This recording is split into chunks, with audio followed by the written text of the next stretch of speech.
Bonjour Jérémy, Bonjour bienvenue Jean-Jacques. parmi nous. Merci.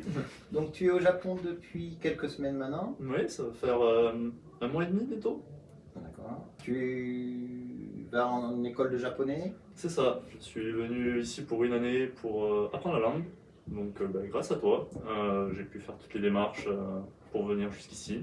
Et j'ai commencé il y a maintenant 2 semaines et demie. Alors comment se passent ces 2 premières semaines de japonais? Alors c'est intense, comme tu m'avais prévenu, mais honnêtement, en travaillant, c'est faisable. On va voir sur le long terme, mais pour le moment, j'ai l'impression de suivre. Les premiers retours que j'en ai eus sont plutôt ok de la part des professeurs. Donc, on va bien voir sur le long terme. Combien d'heures tu as de japonais à l'école et ça te demande combien d'heures de travail perso? Alors, j'ai 3 heures de cours par jour, du lundi au vendredi, et en investissement personnel, donc révision, j'ai le terme en japonais, mais je l'ai plus en français, devoir à la maison. Oui, parce que ça, il commence à nous le donner tous les soirs. Les fameux shikudai. Voilà.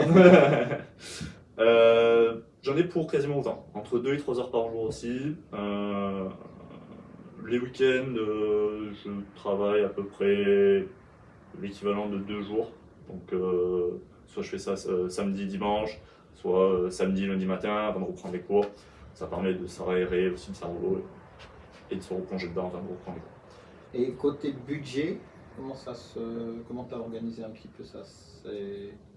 Alors, point de vue budget, pour l'année, Pour l'année, au oui. complet. Pour le moment, je suis sur les économies que j'ai pu engranger.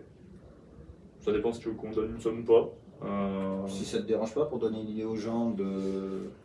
Moi je conseille souvent 3 millions d'yens. Alors, pour les gens, ça va pas leur parler forcément. On avait fait que la conversion, je crois que c'était 25 000 euros à peu près. Voilà. J'ai un peu plus que ça. Je suis aux alentours de 30 000 euros de budget. Mais voilà, si on peut faire rester plus vers les 25 000, ce sera le plus intéressant. Oui, moi je suis toujours prudent dans les conseils que je donne. Je préfère au moins 25 000 parce qu'on ne sait pas ce qui peut arriver. Même si on a la sécu sociale japonaise, une appendicite, quelque chose comme ça, ça grève le budget. C'est dommage d'être obligé de rentrer parce que une grosse maladie, on a peur ça, de donc voilà. Donc c'est toujours bien d'avoir une marge de sécurité qu'on n'est pas obligé d'utiliser de toute façon. Bon, après, pour le logement, je sais que ça varie énormément. Moi, je suis à peu près à 35 000 yens. Donc ça fait du 380 euros à peu près au taux de change pour un 20 mètres carrés en appartement individuel. À ça, il faut rajouter les charges. Donc ça, j'ai pas encore de recul sur un mois complet de combien je vais avoir de charges, mais disons que je provisionne 10 000 yens dessus, et puis on verra, je raffinerai au fur et à mesure. Donc ça se passe bien. Grâce à toi, parce que j'avoue que toutes les démarches, tous les conseils que tu as pu me donner, parce que oui, pour monter le projet, il a fallu un an. Oui, c'est long. C'est long, ça s'anticipe. On a commencé à en discuter au mois d'avril l'année dernière, je crois. Oui, ça peut être présent ces périodes-là. Ouais. En général, oui, il faut un an et demi à monter le projet. Au minimum, il faut compter quand même 6 mois, le temps d'avoir les documents, etc. Mais le temps d'affiner, voir le budget qu'il faut, où la personne veut aller, trouver l'école qui convient, la ville qui convient éventuellement. Ça prend un an facilement. Moi, ça m'avait pris un an il y a déjà pas mal d'années. Ça a pris un an. C'est dans les délais. Et puis les démarches administratives, il y a des créneaux à respecter. Ça, pour un Français, c'est pas un truc qu'on est particulièrement familier, mais en fait, ça se fait bien, mais il faut respecter ces créneaux. Je fais notamment référence au COE, oui. Qui arrive un peu tard, mais bon, arrive dans les temps. Oui, ils sont pas. C'est un mois, à peu de choses près, juste un mois avant de partir. C'est ça, un mois et demi avant les débuts des cours généralement. Donc en plus, c'est stressant. Parce que pour tout ce qui est logement individuel, notamment ils demandent le COE en garantie. Donc, Oui, il faut le CE pour avoir le logement, mais pour avoir...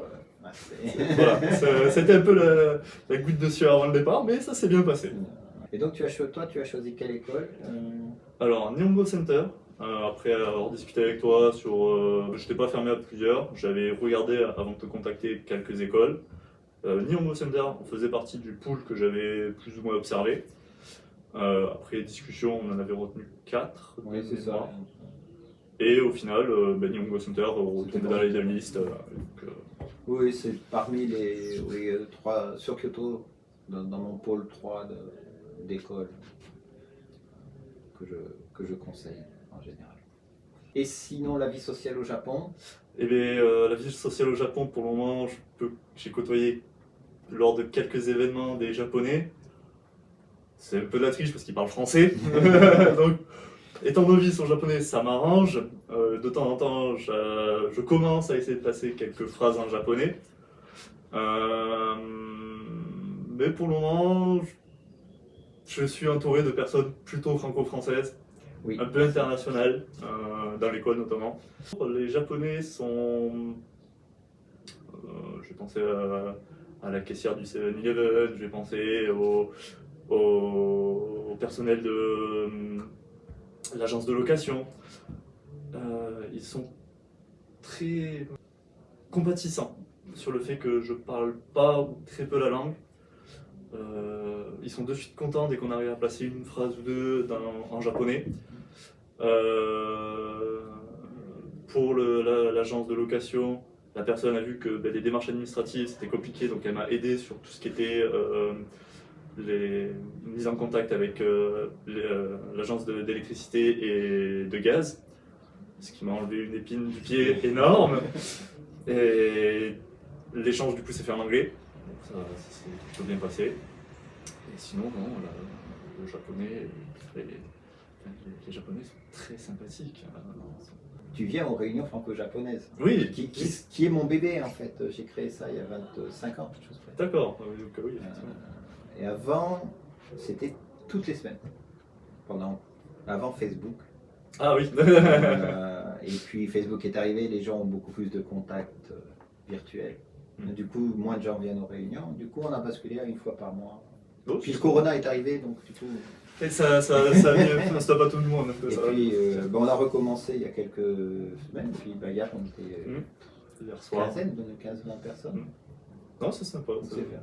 C'est un peu le but, et je le dis pour tout le monde, le but, c'est aussi de permettre aux gens de passage de savoir qu'il y a un endroit au moins une fois par semaine, une fois par mois, où ils peuvent venir demander de l'aide, demander un conseil, rencontrer simplement des gens. Oui, et puis après, via le groupe aussi, pour échanger, Voilà. Si jamais... Après, oui, les gens se contactent entre eux, sortent entre eux. C'est vrai que c'est difficile au Japon, la vie sociale. Mais on est pas, pour le coup, c'est vraiment une culture différente. Pour le coup, ne parlant pas la langue, c'est vraiment compliqué de pouvoir échanger avec eux. Parce que tu m'avais prévenu, et c'est d'autant plus vrai, l'anglais, c'est compliqué pour eux. Je dis pas qu'en France on est très bon, mais on est bavard ici. Voilà. La difficulté des Français qui viennent d'arriver, un peu comme toi, c'est la communication. Beaucoup de gens, moi je me suis jamais posé cette question à l'époque, il y avait peu de Français, donc j'étais plus au milieu des Japonais. C'est justement de dire j'arrive pas à me faire des amis japonais, je sais pas, enfin personne communique avec moi. Et je pense que ça, effectivement, contrairement à ce qui peut se passer aux États-Unis ou en Europe, les Japonais sont demandeurs mais ne font pas le premier pas. Donc, effectivement. Mon tempérament aussi qui fait que, ne voulant pas potentiellement les déranger, je n'ose pas forcément aller les embarrasser aussi, peut-être un peu. Oui, c'est vrai aussi. C'est de ça aussi. Mais je pense qu'il y a une difficulté culturelle. Une façon d'aborder les gens, de nouer des relations. Mais tu vois, grâce aux réunions, de suite, ils sont beaucoup plus ouverts à différents événements comme ça. Ils vont de suite s'intéresser un peu à pourquoi tu es venu, qu'est-ce que tu fais ici, combien de temps tu penses rester. Ils sont de suite, dès qu'il y a le petit déclencheur, ils sont de suite beaucoup plus ouverts. Ouais, et puis bon, c'est plus facile d'aller visiter un temple avec quelqu'un. Bah, tiens, je t'emmène voir un coin que j'aime. Ben, hier soir, j'ai discuté avec une japonaise qui m'a dit bah, tiens, si t'es intéressé, je connais quelques temples qui sont un peu des temples hors circuit touristique, qui sont très sympathiques à voir. Carrément, Ouais. ça me permettra de découvrir Kyoto de notre point de vue. Ouais, mais c'est ça qui est. C'est ça qui est génial. Ah, écoute, Jérémy, je te remercie pour toutes ces Avec plaisir, merci à toi Jean-Jacques. paroles. Et puis on se retrouve aux prochaines réunions. Ça marche, merci à toi. Merci.